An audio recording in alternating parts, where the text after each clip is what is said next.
Backyard Professor Responds, coming at you.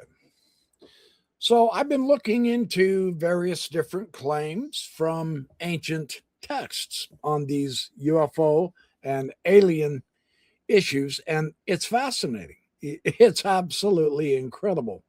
And I've seen some from I've done some from the Bible. They go back to the Enuma Elish. They go back to the Gilgamesh epic, the ancient Atana and Atrahasis myths, the Old Testament, books of Enoch, etc., Nag Hammadi even.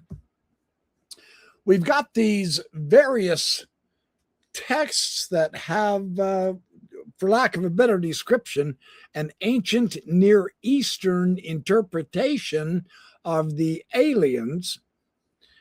And this particular one I want to share with you because they're claiming that what is described in the texts are UFOs, are alien beings, and they either enslave us or they teach us agriculture and civilize us.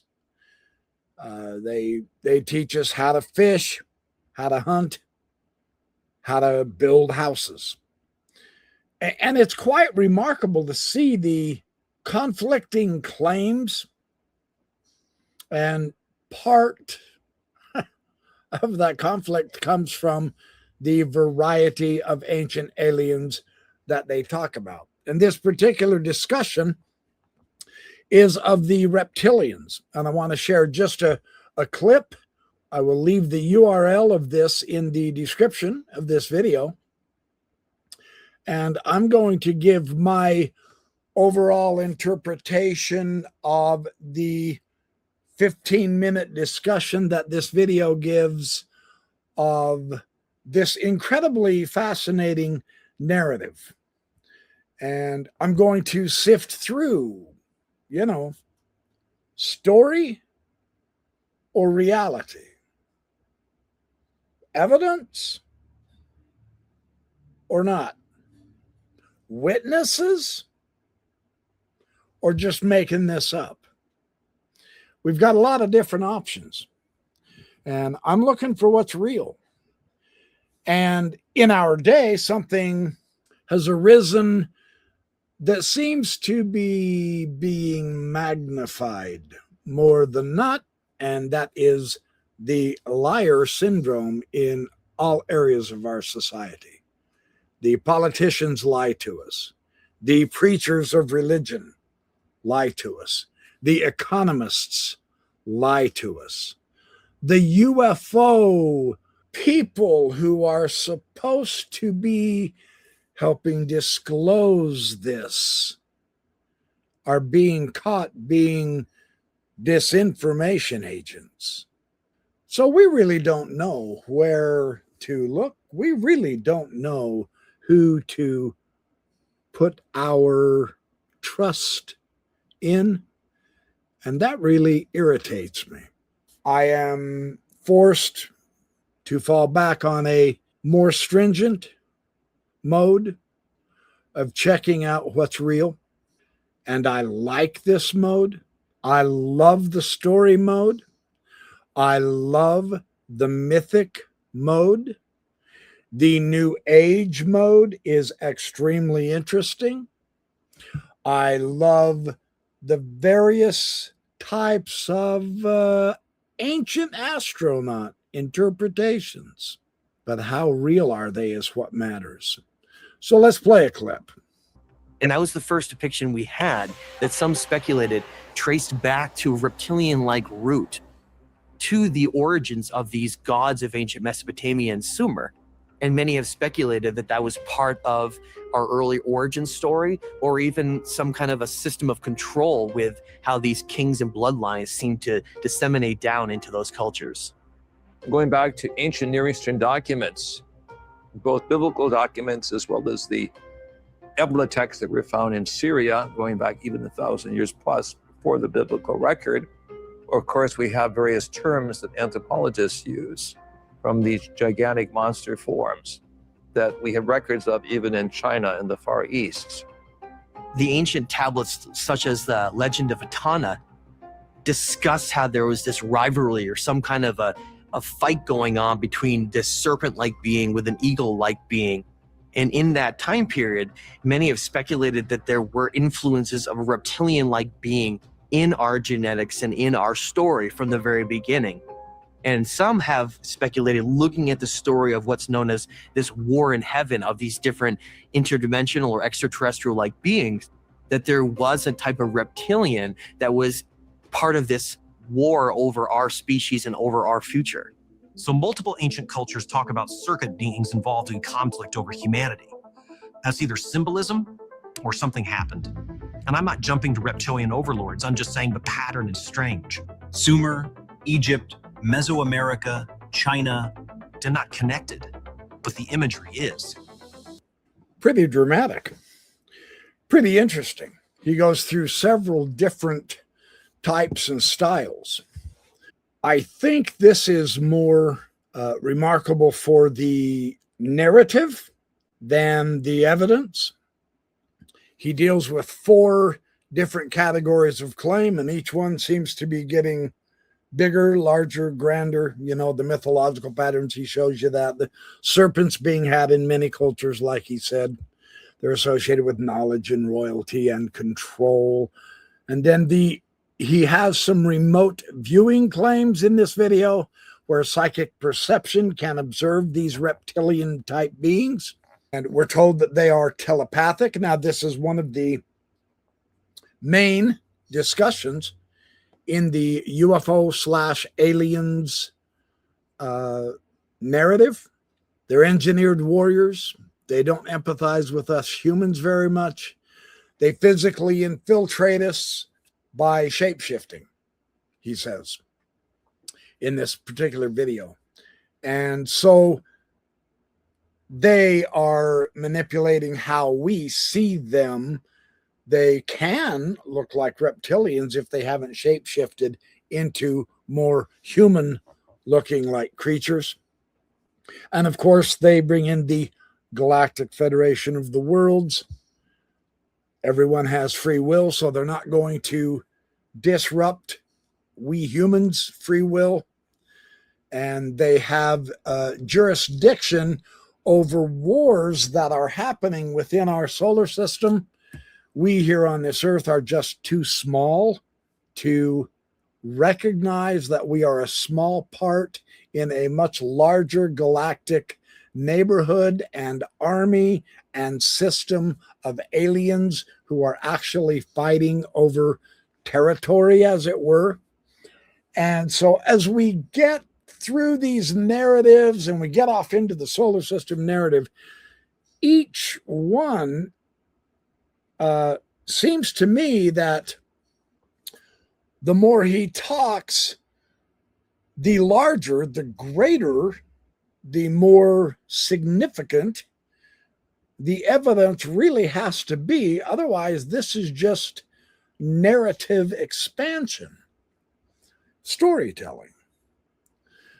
And there's not a lot of support. Now, archaeologically, even linguistically and historically, we know that in the Ubaid period, 6500 BC to there were serpent-like beings.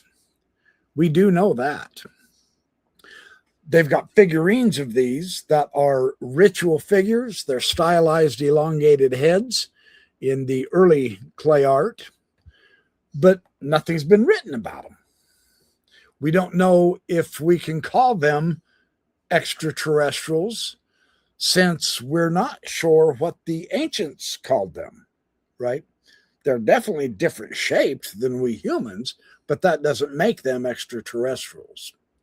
So, and there's no continuity, apparently, between this Ubaid culture and in later Sumerian mythology. So he jumps from when he's showing these figurines, he jumps from a stylized clay art to the reptilian race origin. That seems to me to be a leap. He adds genetic engineering and galactic warfare. And so this story expands and grows, but there's truly nothing in the ancient texts that talk about that. Why the serpents appear everywhere is well, I mean, you got the snake in the Garden of Eden, Book of Genesis, Quetzalcoatl over there in Mesoamerica, Naga, the serpent spirits, the Chinese dragons, etc. This isn't mysterious because we evolved in environments that had a lot of snakes in some areas of the world. And they were lethal predators. The black mamba, that bites you and you're dead in 20 seconds. That's a nasty, bad snake. We have rattlesnakes here in the United States, etc., copperheads and all that. It requires rapid detection, and it triggers strong neurological responses for us. And cognitive science demonstrates that humans detect snake shapes faster than neutral shapes. That was certainly a matter of simple survival. They became archetypes of danger, wisdom, chaos, things like that. That makes perfect sense for us. With remote viewing, the problem is that they say the CIA was involved. And of course, we've seen and we know who Hal Puthoff is. Daz Smith is still a YouTube commentator. Stanford Research Institute also deals with some remote viewing. The Project Stargate, of course, it was shut down in 1995 for whatever reason. At least that's their story. So the problem with this is replication problems, right? You can't repeat the experiment very easy with very many people. And so there's no peer-reviewed evidence that we can actually read through and see verified either from a legit governmental source or a legit scientific research project using the remote viewing. Things like that just really make it difficult. The ability to detect non-human species, or you can map underground bases or some claims. One gentleman, I believe it's McMonagle, remote viewed Mars from 1 million years ago, and it had nuclear war, and that's why it's a red planet.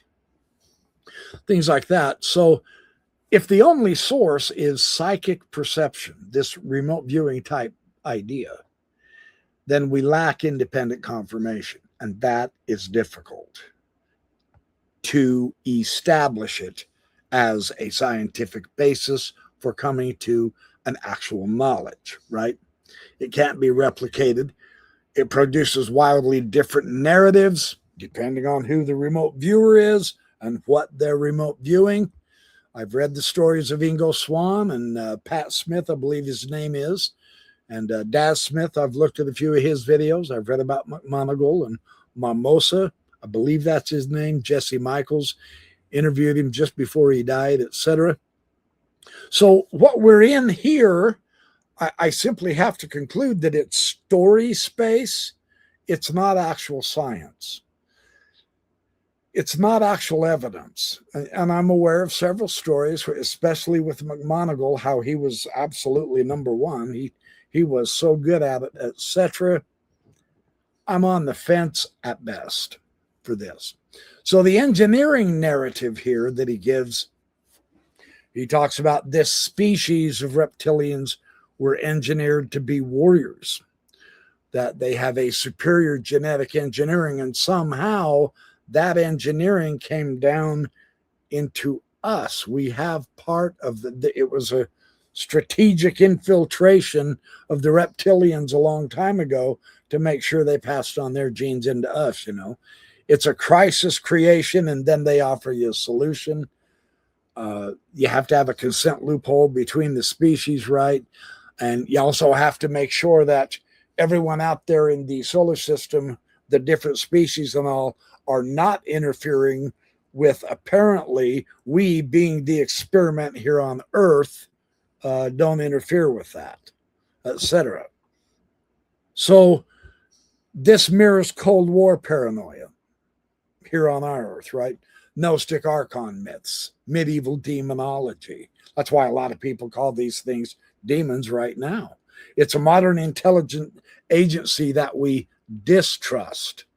And that is because We know they've been lying to us. Some of their disinformation agents have admitted that, the Richard Doty's. Others have been just newly recently discovered and suspected, such as Lou Elizondo and others. So it's psychologically elegant, however, because it externalizes what evil is. Oh, it's not us, it's them. And they're aliens. And they're from outer space. And they're in a war. And so, they're evil. They have corruption. There's a power imbalance out there in space. And apparently we're being protected from that at this point here on Earth, even though there's war and manipulation going on. We have our own war and manipulation here on this planet. They're trying to figure out perhaps maybe do we belong in the galactic family of alien species? That's what they're looking for, right? So instead of saying humans do terrible things, it becomes like a non-human predator. And we even have wonderful movies on that. Predator versus alien, And they engineer conflict, right? Because of the types of species that they are. Well, this is mythic patterns that we're dealing with here. And the old ancient texts discussing this theme of war in heaven. You get it in bits and pieces in the Old Testament. You get it really strong in Mormonism. It's an entire pre-existent doctrine in Mormonism. So, but it still fits the pattern of myth, not science, simply because there's no way to test if there really are different species out there in a cosmic battle and they're watching over our Earth, like we're a zoo or we're maybe a gestating planet. They're waiting for us to mature as a species before they give us more knowledge and information. I don't know. The thing is, neither does anyone else. Even though we do have some who claim, yeah, I've had visitations and I've had conversations and revelations from them, and I know their plan. But again, this is still within the realm of the personal subjective.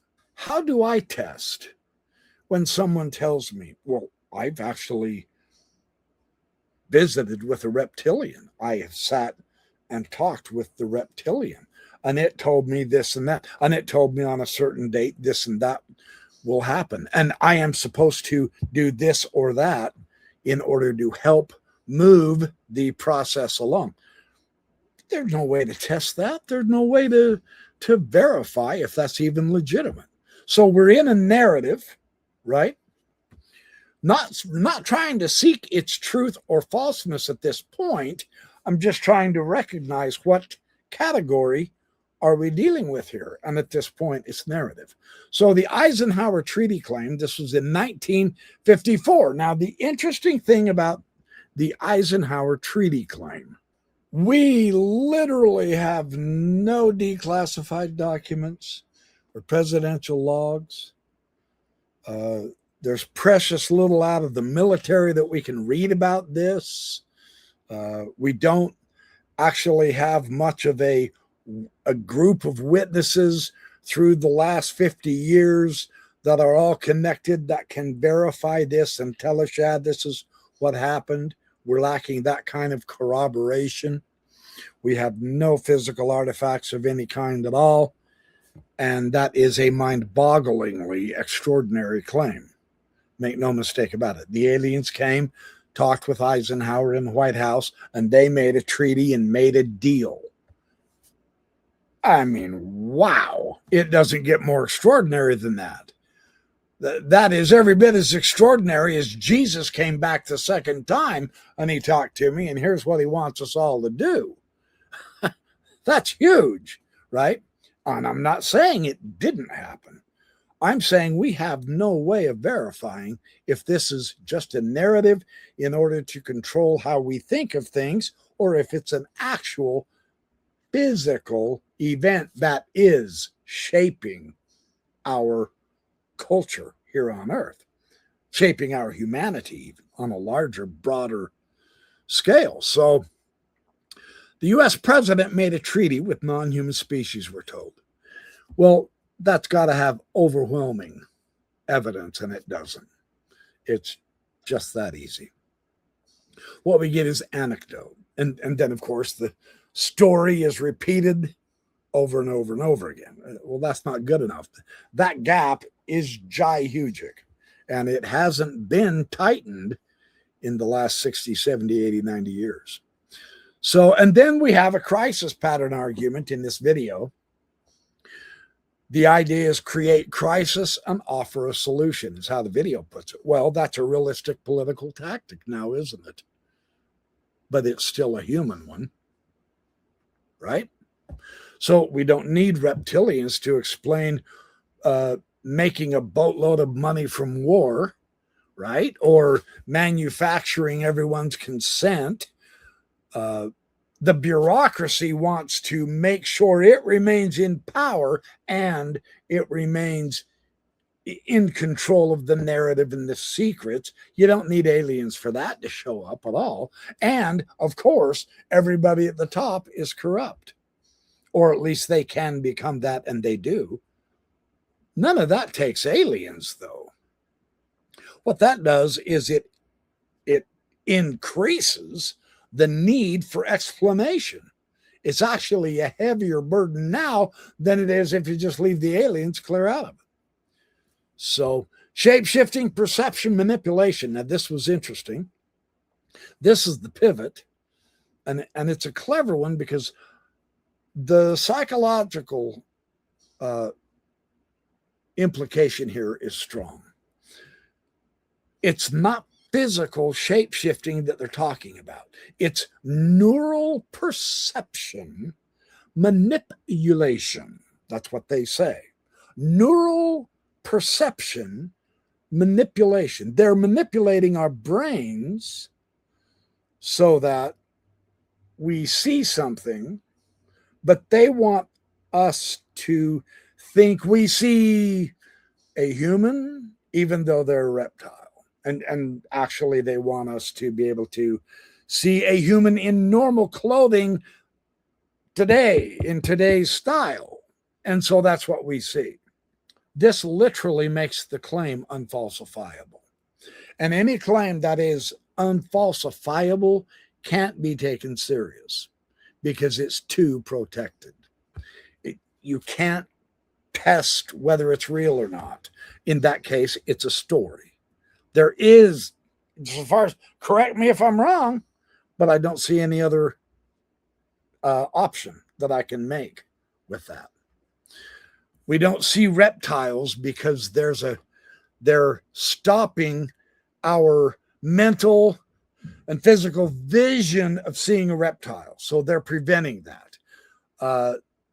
And so if there's no evidence found, that's because it's hidden, we're told. Well, I mean, a theory that cannot be falsified cannot be tested.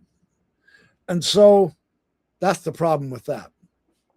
Now, narratives like this, though, they do satisfy our psychology in some respects. We're humans, man. We love patterns. That's how it is. That's what I noted on Robert Grant's videos in his documentary Codex. He saw patterns because that's how our human brain is designed to do this. So evil has a source, but it's outside of us, right? We see the pattern of what makes something evil. There's a grand cosmic drama, the war in heaven. We see the inclusion of free will in our ability to make choices, to either believe or disbelieve, or to go left or go right, etc., right? The secret knowledge is what gives those who learn that secret knowledge about the reptilians power over the rest of everybody else. And that's always glorious for those who have that experience. It's also very, very tempting to fake it so that you too can acquire power. That's just human nature, right? So what would actually move this reptilian idea out of myth. A physical biological specimen would pretty much do it. We could, if there's testing in labs, instead of being behind closed doors or only given to a select few scientists, bring it out in the public. We know that'll never happen. It never does. Maybe we could have different nations verify it. America, Africa, and over there in Europe, there are 3 independent identifications showing that, yes, this reptilian is like this, something like that. Instead, what we're given is remote viewing, psychic channeling, you know, someone who's had the experience, and so they can tell you about it, insider testimony, as it were. And so the Gaia factor. Now, at the end of the video, they give us sponsored content, Gaia, the Earth, Mother Earth, you know, and then the Deep Space Season 4. That tells us the ecosystem. So we have to begin with reptilians. Those become mantis beings. Then there's a next race, and the next race. See, what they're doing is they're building a plot, a step by step by step by step increase in the narrative so that it becomes a sequence. It gives it context. It gives it, you know, smoothness, a flow. What they're doing is they're keeping us engaged in the story. But that doesn't make it real, right? So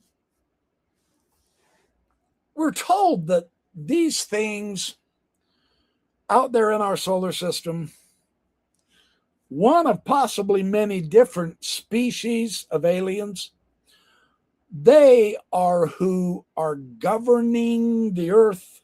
They are watching over the development of humanity, our progress, our retrograde actions that we cause, killing or disease, etc., stuff like that. This literal governance idea from an outside source, this is narrative. For lack of a better way to describe this, they're keeping this in the mythic realm, and I'm not opposed to that. I love myth too, as much as anybody. But myth seldom comes out as actual literal physical. I'll put it that way. There's a lot of ways that Joseph Campbell and Mircea Eliade and all those different mythologers have expressed, Dundas and all those guys have expressed how myth produces meaning. It's rarely, if ever, actual physical literal. And that's the problem here. So this story, this incredibly interesting narrative of almost like they're like Gnostic archons coming from space to give us humans a special knowledge, a secret knowledge, revelation, gnosis, right? Once you receive the gnosis, then you can use their secret passwords, their secret symbols. The books of Yehu give all kinds of different diagrams and charts and symbols that you need to draw and understand, because there's various levels in these that will help you surpass the guard of one of the stations on the way to your exaltation. And if you don't have the knowledge, you can't get past it. You're stuck, right? This is the narrative type reflection being mirrored in this UFO story, and it goes way back into antiquity. The fallen angels' idea of mating with humans, that's in this. We have reptilian DNA in us, perhaps. Maybe that's why we're so warlike. The bloodline controls the myths. The secret elite, they have been infiltrated. And so it's the elite who have contact with the reptilians, us common Janes and Joes, we don't. You know, we're the riffraff, right? So is this evidence, or is this just utilizing ancient patterns and ancient repeating motifs to put out into the sky to enlarge our hope, enlarge our, you know, our ability to think bigger or broader? I don't know. Is this real? I have no evidence that it is. There's no measurement that can be reproduced. There's no viable way to see if they are either biological or spiritual. I mean, they can shapeshift, right? I can look over, someone comes down my stairs coming to visit me in my holy of holies while I'm making a video, and I look over there and it's a human, but I don't have any guarantee if all of this shape-shifting is accurate. I don't have any guarantee that might not be a reptilian. Or if I think I see a reptilian, hey, you, come here. And I run after him. And then when I grab him and turn him around, grab him by the shoulder, turn him around, and he just looks like a human. Oh, sorry. Yeah, I thought you looked like a lizard. A lizard people. You know, we can't do any of that. We can't have any way of discovering the reality of this. That's what I'm saying. So I'm not against it being a story. It's cool. It's fun. It's interesting. And it actually does help you think outside the box. Absolutely. But I don't have any independent scientific verification or validation of any of it. And that's why, you know, I'm on the fence legitimately. So fun video. He's got some spectacular special effects on. Hopefully he won't hit me on a copyright claim. The last video I tried to share a video clip with did that with me. So I was allowed to leave my video up, but it got demonetized. So that's a freebie, but I wanted to kick it out there anyway. Robert Grant's stuff. He's got a pretty tight copyright on all his stuff. He must think his stuff is extra special knowledge or something. I can't blame him, though. He's done a lot of work into it, just like this guy has done a lot of work in an extremely interesting narrative. Reptilians as a species. Come on. That's fascinating. And I suspect there's a lot of people who would say, yeah, that's complete blitzoid lunatic, man. Yeah, I get it. They wouldn't be far off. Again, this kind of raises the reason why, for me, I have to have something a little bit more solid to stand on before I'm going to assent to this having a semblance of reality. That's just how it works. So that is my backyard professor probing and response to this very interesting situation and narrative and story. And it's a lot of fun. And, you know, the tall whites, the Nordics, the grays, each one of the different species are an absolute blast to examine and investigate and try to understand. So I keep going that direction. Who knows? Someday, maybe, we'll get a breakthrough and we'll be able to have a little bit firmer grip on the reality of these aliens. So thanks for watching. Hit the like and subscribe and notification button. I'll be back with more as soon as I can. Pretty much every day I find something. So appreciate all of you. I will catch up to you soon. I hope you guys have a blessed and peaceful evening. Let's pray for the people all over the world who are unfortunately really stuck in some pretty nasty, unnecessary wars.